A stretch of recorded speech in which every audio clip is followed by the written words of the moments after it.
Bonsoir. Je vous salue au nom de notre Père éternel et je vous salue au nom de notre Sauveur et Seigneur Jésus-Christ. Une fois de plus, je suis parmi vous et je suis heureux de pouvoir vous apporter un nouveau message, un message de révélation. Les révélations sont les vérités cachées de la parole de Dieu. Pour cela, Colossiens 1, verset 26. Les mystères cachés de tous les temps, de tous les âges, de toutes les générations, révélés maintenant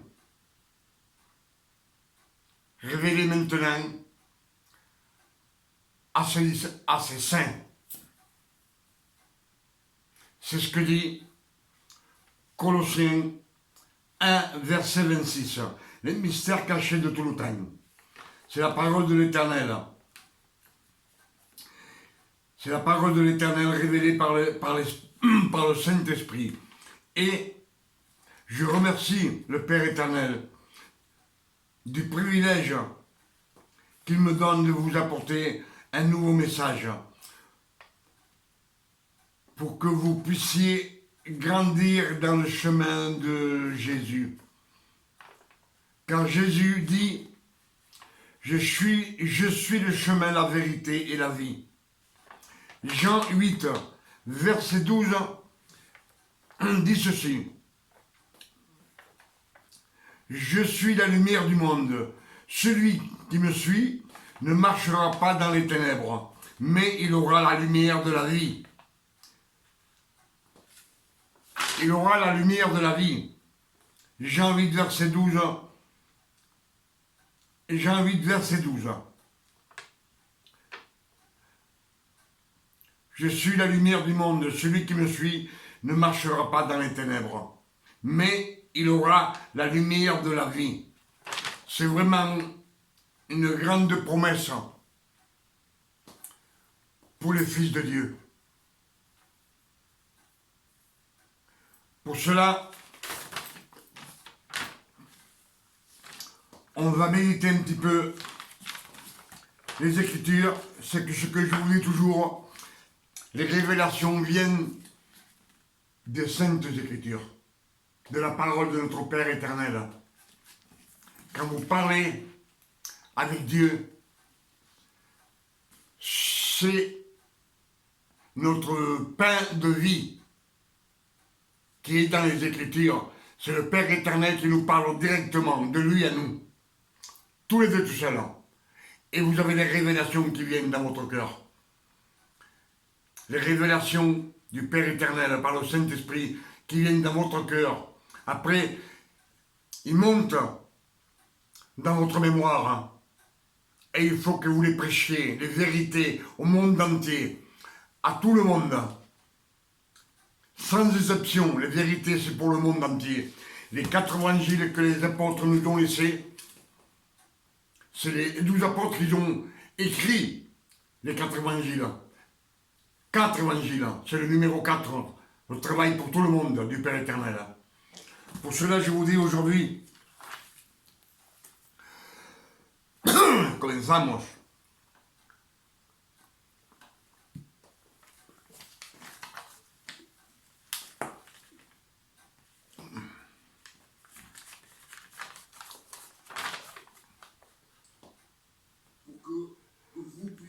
Grandir dans le chemin de Jésus. Car Jésus dit, je suis le chemin, la vérité et la vie. Jésus dit, je suis le chemin, la vérité et la vie. Et Jean 8, verset 12 dit ceci, la lumière du monde, je suis la lumière du monde, celui qui me suit ne marchera pas dans les ténèbres, mais il aura la lumière de la vie. C'est ce que dit Jean 8, verset 12. Jésus dit, je suis la lumière du monde. Possible. Ne marchera pas dans les ténèbres, mais il aura la lumière de la vie. C'est vraiment une grande promesse pour ces enfants, pour ces fils. que nous devons méditer ce soir ensemble, que je veux partager avec vous. Ce soir, ce que je veux partager avec vous, on va méditer sur la façon de parler avec Dieu.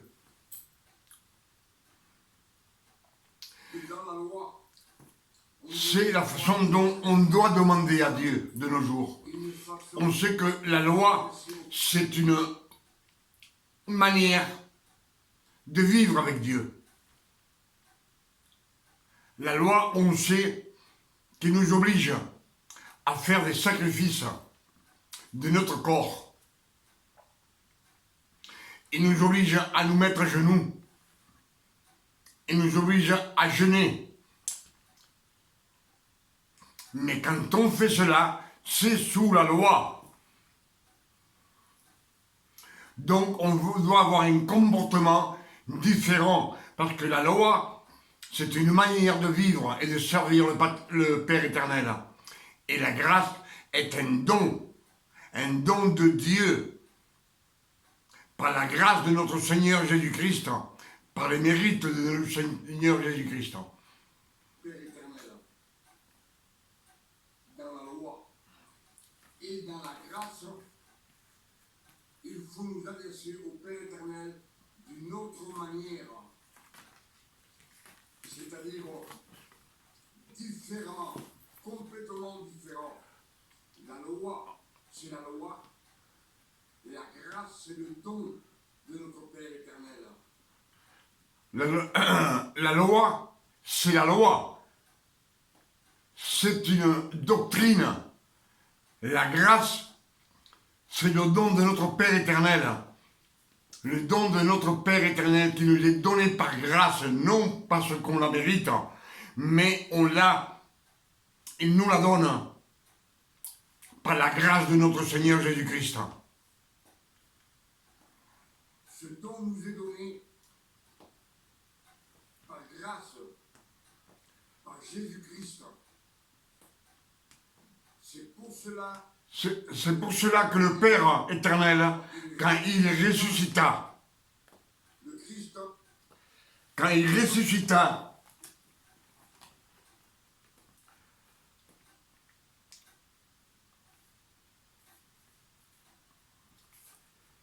c'est pour cela que le Père éternel nous ressuscita avec le Christ.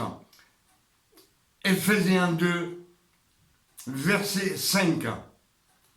Dieu dit, vous êtes sauvés par la grâce, par Jésus-Christ.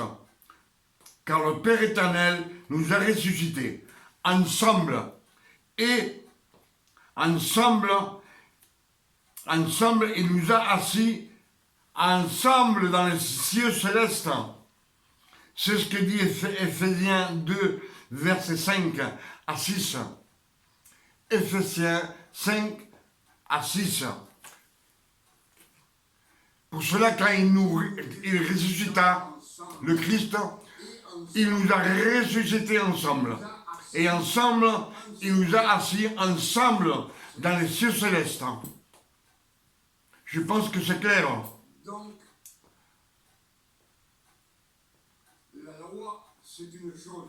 Donc, la loi, c'est une chose, une manière de vivre. Une manière de vivre, de servir le Père éternel. Le monde entier vit dans la loi. On sait que le monde entier vit sous la loi. Le monde entier vit sous la loi, on le sait.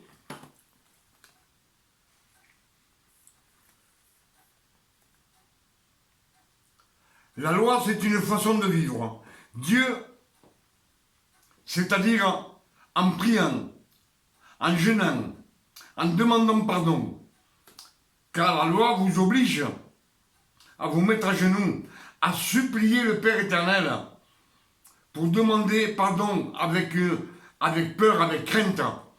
Et Dieu ne veut plus de supplication.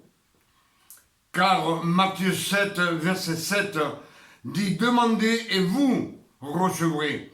Cherchez et vous trouverez. Frappez et l'on vous ouvrira. » C'est ce que dit Matthieu 7, verset 7. Mais, comme Christ est venu accomplir toute la loi, on sait que le monde entier vit sous la loi. Le monde entier. Que ce soit les catholiques, les chrétiens, parce que les chrétiens mélangent aussi la loi avec la grâce. Et on ne peut pas les mélanger. Dieu, le Père éternel, n'en veut plus. Il ne veut plus de mélange. Pour cela, je vous dis que le monde entier vit sous la loi de la justice, dans le monde entier, dans le globe. Et les catholiques mélangent Christ avec les statuts. Les chrétiens mélangent la loi avec la grâce. Les témoins de Jéhovah mélangent.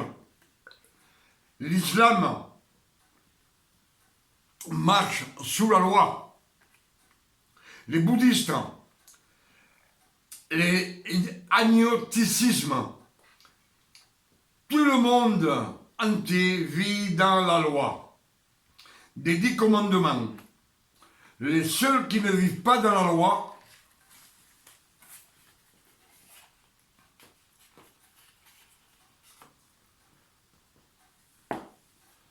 ce sont les seuls qui ne marchent pas dans la... C'est ceux qui vivent dans la grâce de Dieu.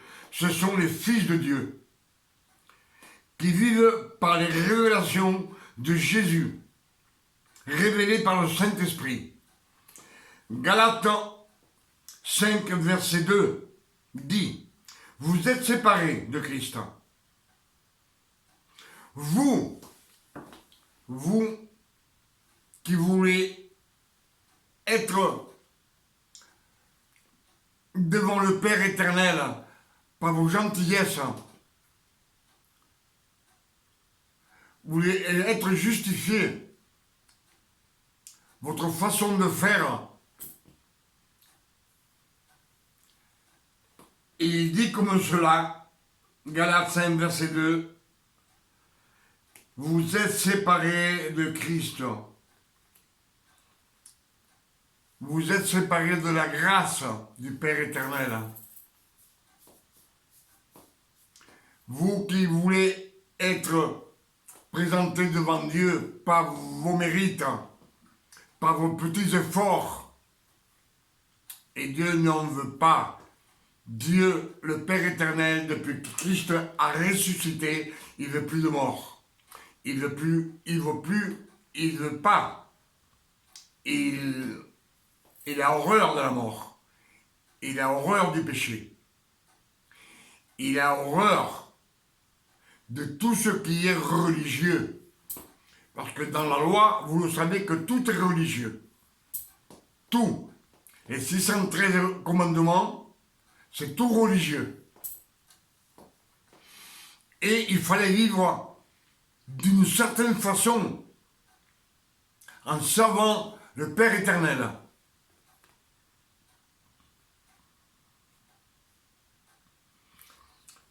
Et dans la loi, le Père éternel dit, Romains 6, verset 14, « Car le péché n'aura pas de pouvoir sur vous.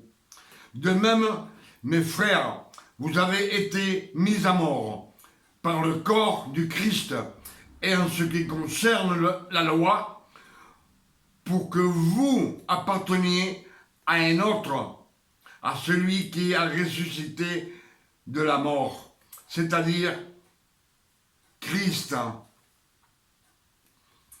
Ésaïe 4, verset 22.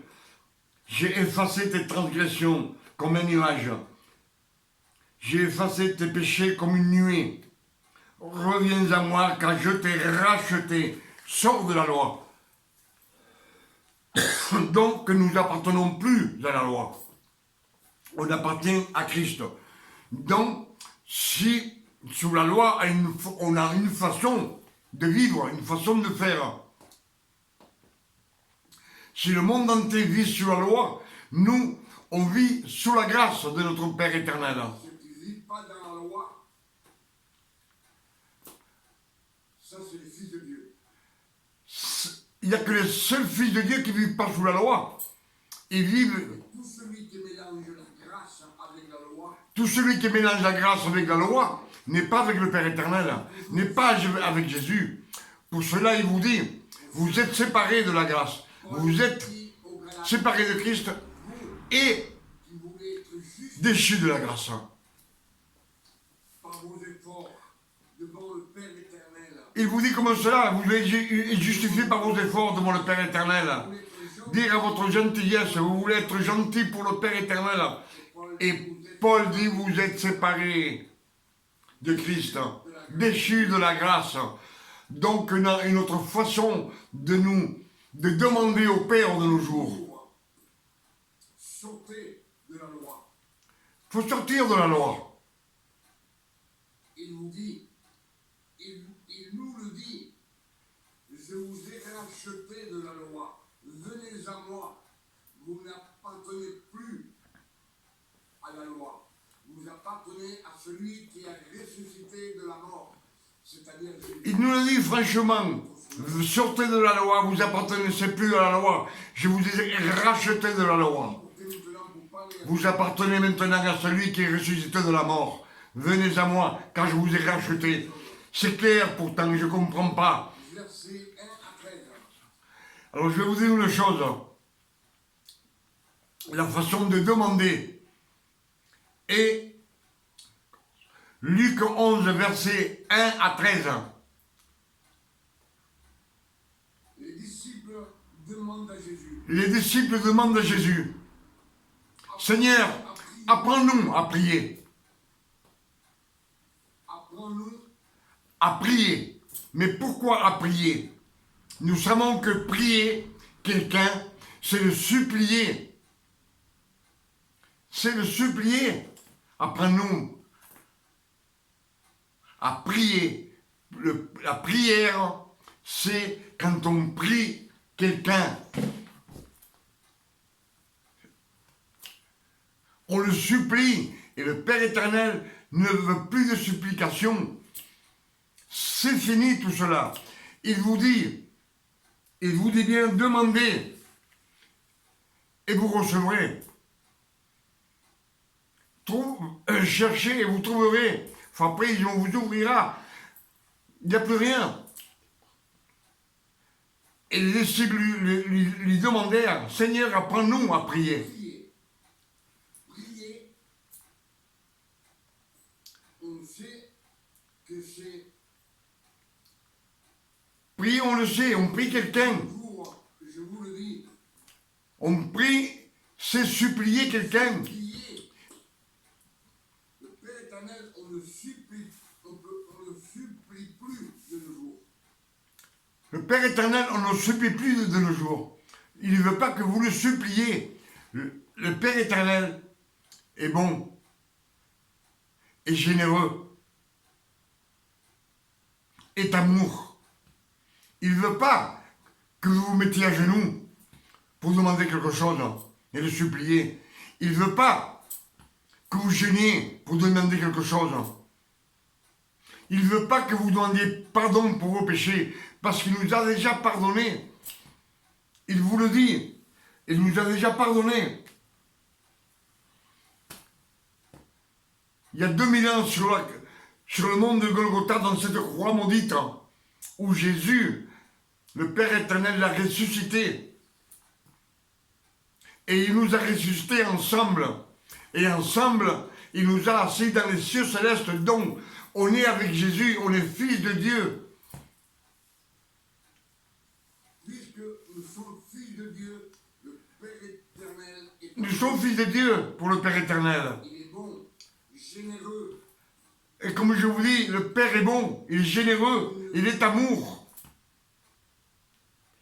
Il ne veut plus de supplication pour qu'on lui demande quelque chose.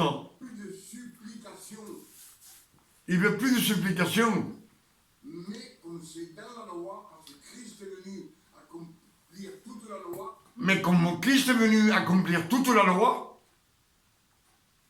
le Père éternel, Jésus, leur dit aux 12 disciples, priez. et dans ces temps-là, que Christ sur la terre, il leur dit, les disciples lui demandent à Jésus, apprends-nous à prier.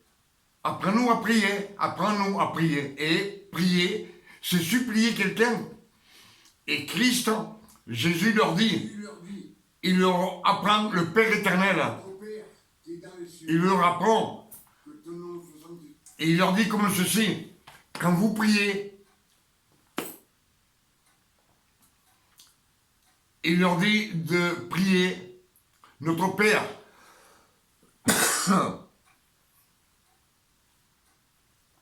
Notre Père qui est aux cieux, que ton nom soit sanctifié, que ton règne vienne, que ta volonté soit faite sur la terre comme au ciel.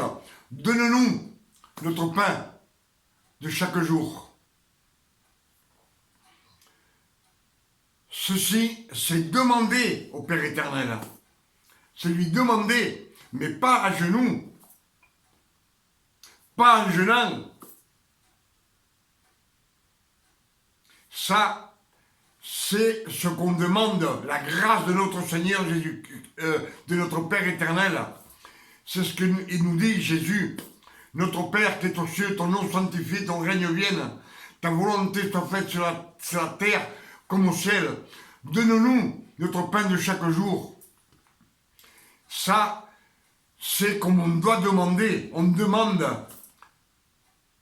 sans être religieux. Et après, qu'est-ce qu'il dit? Pardonne nos offenses, comme nous aussi nous pardonnons ceux qui nous ont offensés. Délivre-nous du mal et de la tentation. C'est bien notre Père qui est aux cieux, ce qu'on prêche en général, presque les catholiques, les protestants, les catholiques, les protestants, les Jéhovah, tout ça, les chrétiens, de nos jours, c'est rare qu'on dise cette prière. Mais comme Christ est venu accomplir toute la loi, et en ce moment, il est en train, qu'il est sur la terre, il prêche la loi. C'est 36 mois qu'il a été sur la terre, il prêche la loi. À l'époque, il fallait prier comme cela, mais de nos jours, ce n'est pas la même demande. Il faut changer. Il faut changer.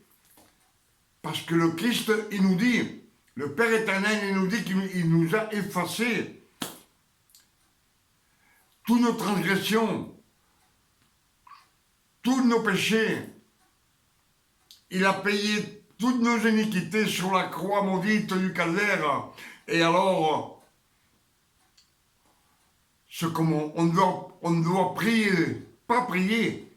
On ne doit pas prier, on a toujours la parole qui dit prier. Quelqu'un prier, c'est le supplier. On doit demander au Père éternel.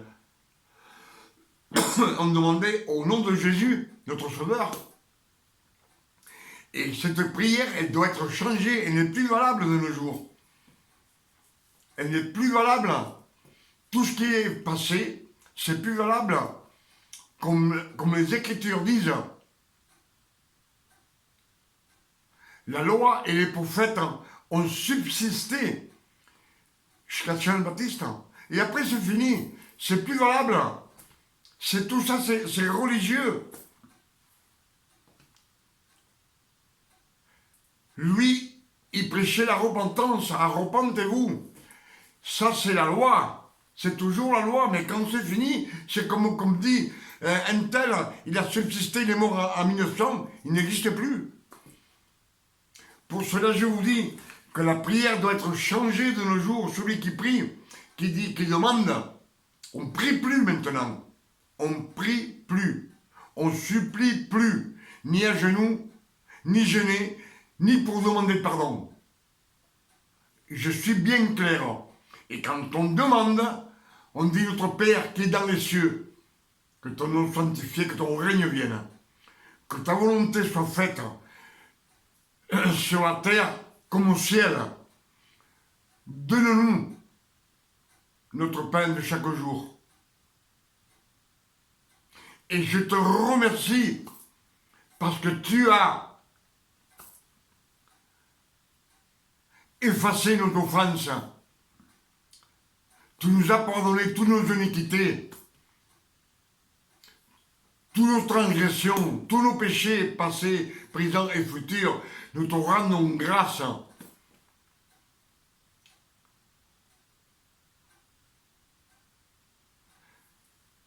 Merci parce que tu as effacé toutes nos tentations. Et merci parce que tu nous as livrés du mal. On est sous la grâce de notre Seigneur Jésus-Christ. Et tout cela, je te rends grâce au nom de notre Père, au nom de notre Sauveur Jésus-Christ. On dit au Père, je te rends grâce au nom de notre Seigneur Jésus-Christ. Amen. C'est la façon que la prière doit être aujourd'hui. On ne peut pas dire, pardonne-nous encore.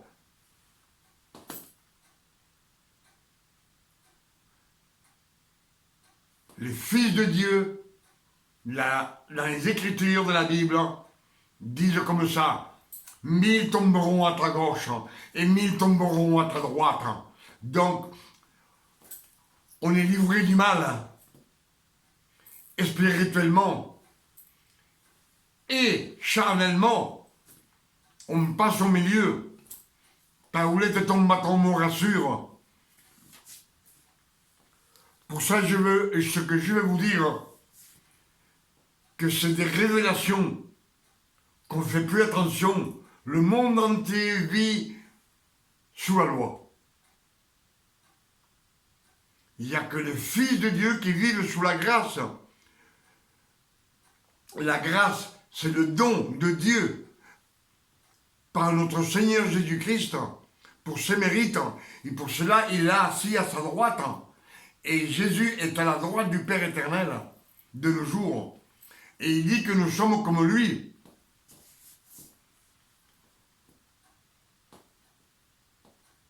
Fais que ton règne vienne, que ta volonté soit faite sur la terre comme au ciel. Donne-nous résurrection. Il a effacé tous nos péchés, toutes nos iniquités. C'est une vidéo que j'ai faite il y a quelques jours et j'ai voulu la reprendre. Pour ça, je regarde les paroles que j'ai dit pour reprendre un petit peu. Quand on parle beaucoup, on a toujours des petites machines qu'on oublie.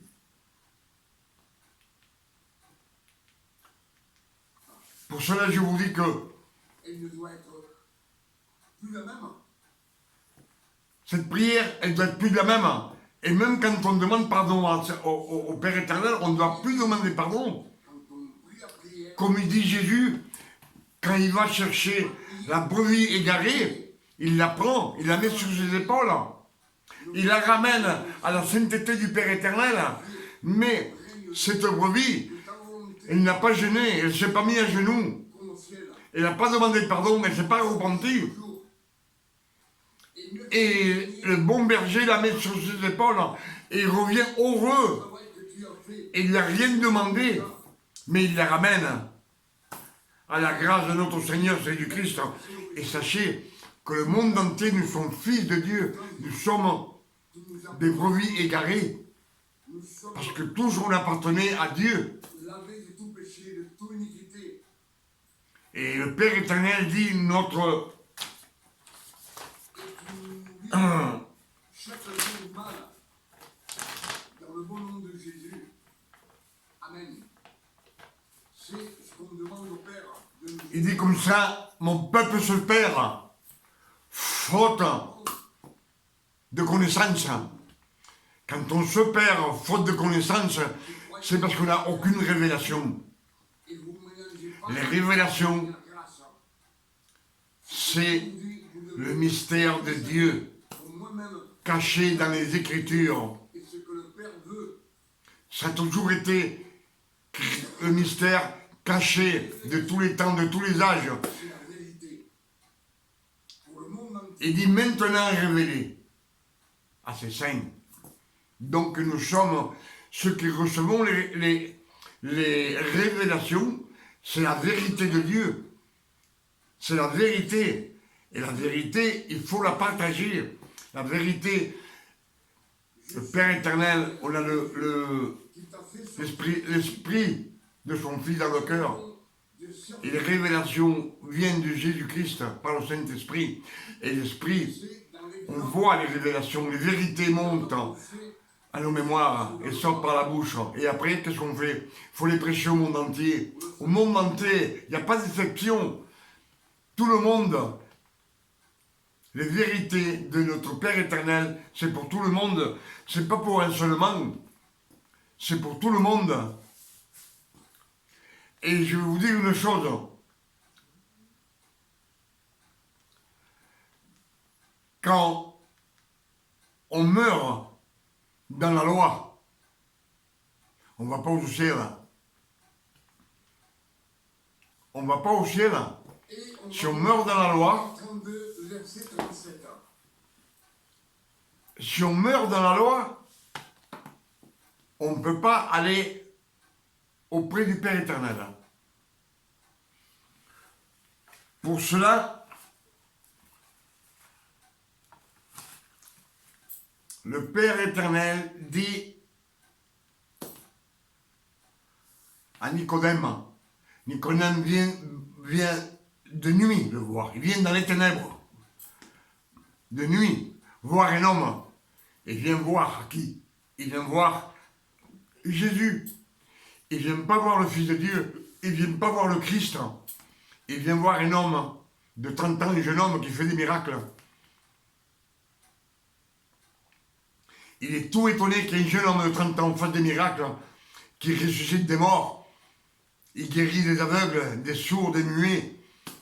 Et eux, en 1500 ans, ils n'ont jamais pu guérir personne du peuple. Ni un sourd, ni un muet, ni un lépreux.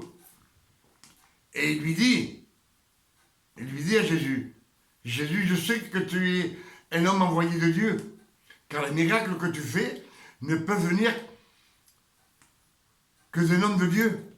Mais il ne le voit pas comme le Christ. Il voit un jeune homme de 30 ans. Et Jésus lui dit à Nicodème, c'est un juif, un docteur de la loi. Il lui dit, en vérité, je te le dis, si tu ne nais de nouveau, tu ne verras pas le royaume des cieux.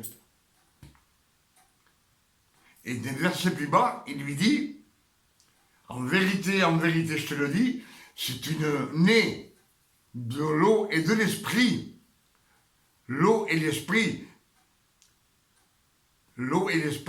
c'est le baptême de la parole, de l'eau et de l'esprit. L'eau de la parole, qu'on doit être baptisé. Il lui dit comme cela, si tu ne nais d'eau et d'esprit, tu ne rentreras pas au royaume des cieux. Premier, il lui dit, tu ne verras pas.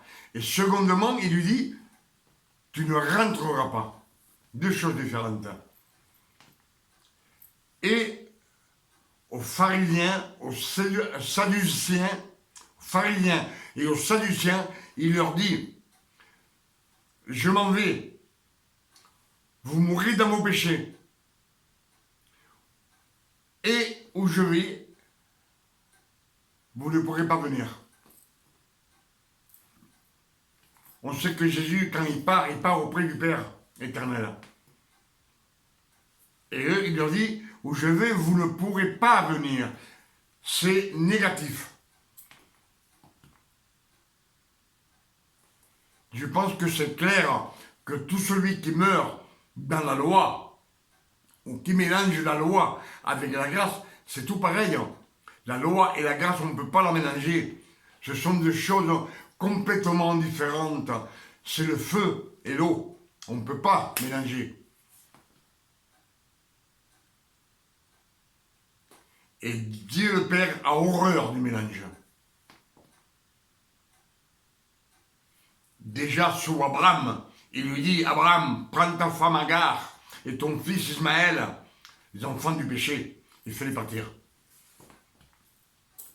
Parce que Sarah dit, je ne veux pas que ton fils Ismaël ait l'héritage avec mon fils Isaac, le fils de la promesse. Je pense que c'est clair avec vous, ce que je vous ai dit ce soir. Ce sont les révélations, les mystères cachés que les enfants de Dieu reçoivent par le Saint-Esprit. On n'a jamais reçu le Saint-Esprit par la loi. Ça a été toujours par la grâce, par le don que le Père éternel veut nous donner par la grâce de Jésus-Christ, parce qu'on ne le mérite pas.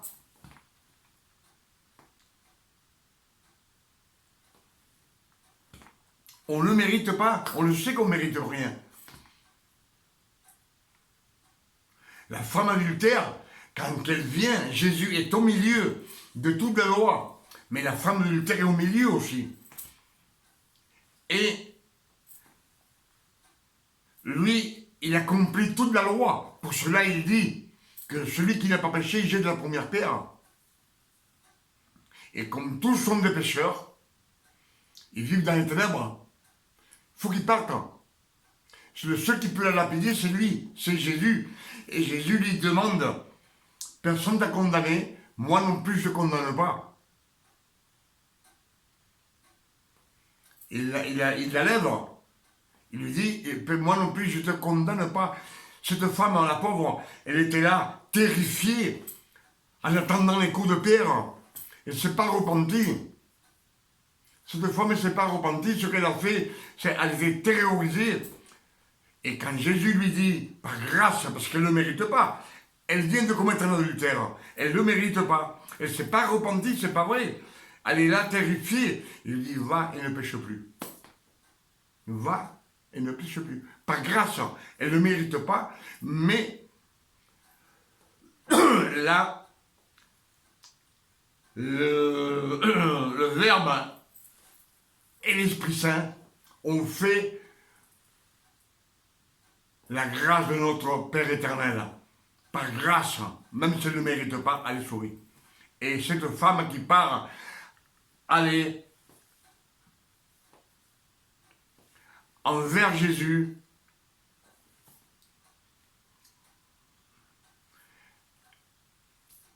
et il a de la gratitude pour Jésus. Pour cela, quand on a de la gratitude pour quelqu'un, on l'aime. Je pense que vous comprenez ce que je dis.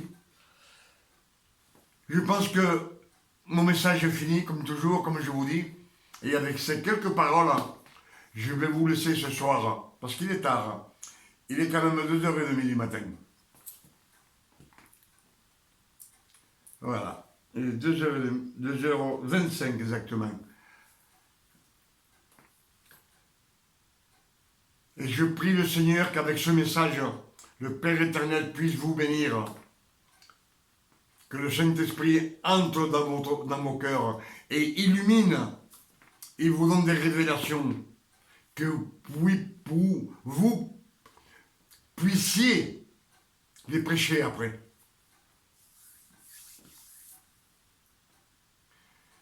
C'est ce que je demande à notre Père éternel. Au nom de notre Seigneur Jésus-Christ. Et moi, personnellement, je vous dis une bonne nuit à tous.